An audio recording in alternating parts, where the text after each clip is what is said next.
Imagine a philosopher who walked away from Harvard at the height of his fame, not in protest, not in scandal, but with a quiet smile and a one-way ticket out of the country. A man who shaped the minds of several people, only to vanish from American academia forever.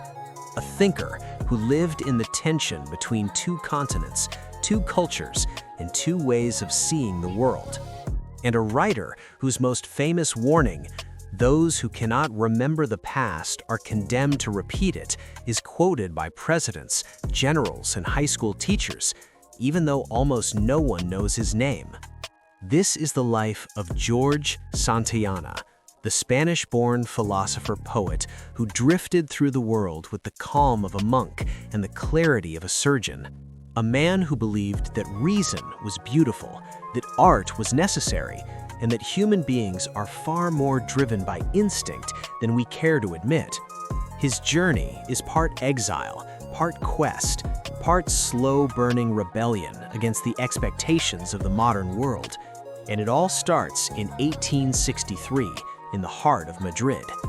George Santayana was born on December 16th of that year in the Spanish capital to a uniquely mismatched pair. His father, Agustín Ruiz de Santayana, was a Spanish civil servant and minor poet, while his mother, Josefina Sturgis, was a Bostonian widow who had already lived an entire life before ever meeting him. Their marriage didn't settle smoothly. Josefina returned to Boston with her older children not long after George's birth, leaving him behind in Spain with his father. It was a separation that would echo through the rest of his life, a childhood split between worlds, giving him an early sense that identity is fluid and belonging is never as fixed as people assume. At age 9, George finally crossed the Atlantic to join his mother in Boston. The contrast hit him instantly. He arrived from warm, expressive Spain into disciplined, Puritan-influenced New England, a world of strict manners, Protestant restraint, and a moral seriousness that could suffocate a child with a poetic heart. He never spoke harshly of his mother, but he would later reflect that his upbringing in Boston felt like being dropped into a refrigerator. The freeze wasn't emotional, but cultural, and yet it shaped him, sharpening his understanding of how different cultures craft different ways of being human. Santayana entered Boston Latin School and then Harvard, where his life found a new rhythm. At Harvard, he encountered a group of thinkers who would shape American intellectual history. William James, whose psychology fascinated him, Josiah Royce, whose idealism influenced him deeply, and a circle of young students who would become his lifelong friends.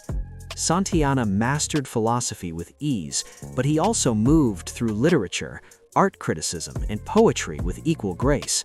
Harvard recognized this quickly. After earning his PhD, he joined the faculty and became one of the university's brightest stars. But Santayana was never the typical professor. He didn't fit the mold of the buttoned-up American academic. His Spanish warmth, his ironic humor, and his tendency to drift between subjects made him both intriguing and unpredictable. His classes were filled with students who would go on to shape American letters. T.S. Eliot, Wallace Stevens, Robert Frost, even W.E.B. Du Bois.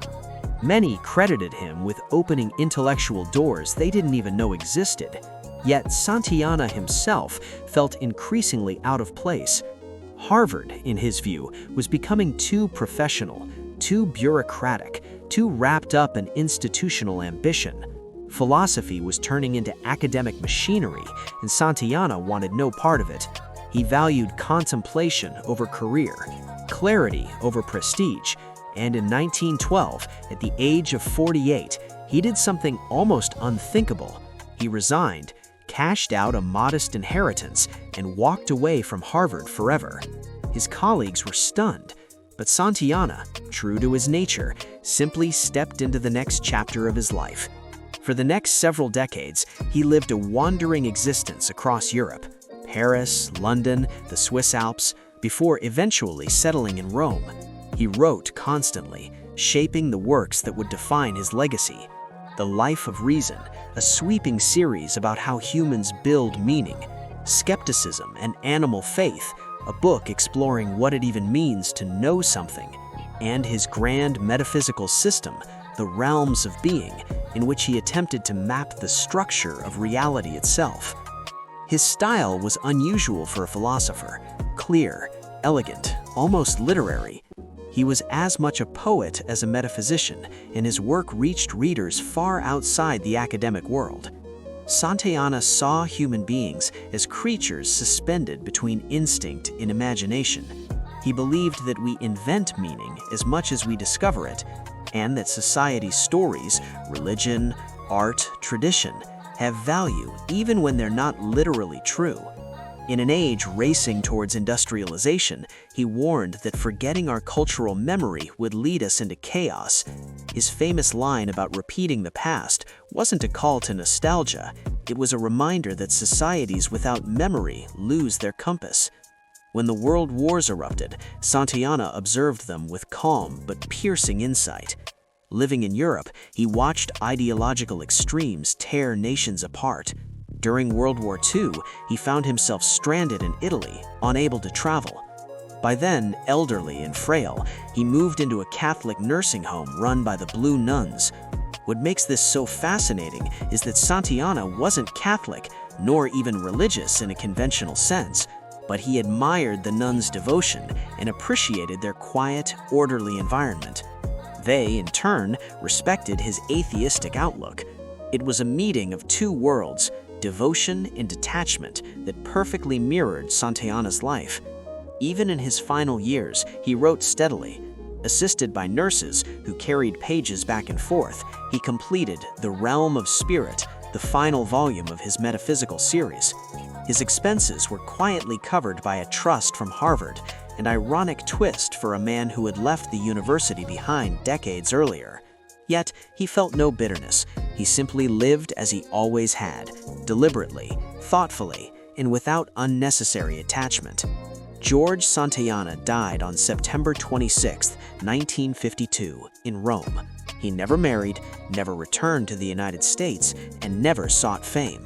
His legacy lives in the ideas he left behind.